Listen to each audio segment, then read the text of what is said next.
एक बार की बात है।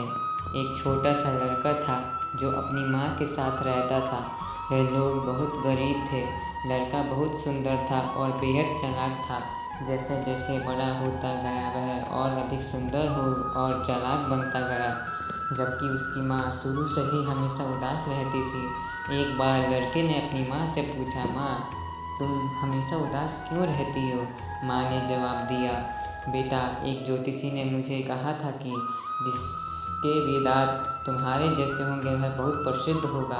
इस बात पर लड़के ने अपनी माँ से पूछा, माँ, यह तो खुश होने वाली बात है। क्या आपको यह अच्छा नहीं लगेगा अगर मैं आगे चलकर प्रसिद्ध हो जाऊँगा?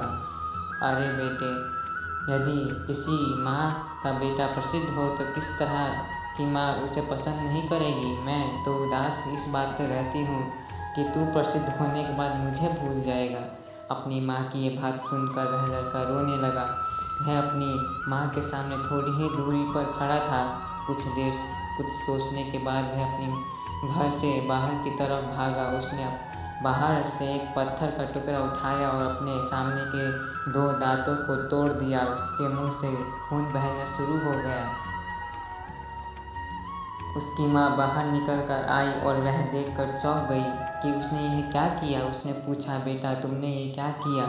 जवाब में लड़के ने अपनी माँ के हाथों को पकड़ लिया और कहा, माँ, यदि ये दांत आपको दर्द और आपको दुखी करते हैं तो मैं उन्हें नहीं चाहता।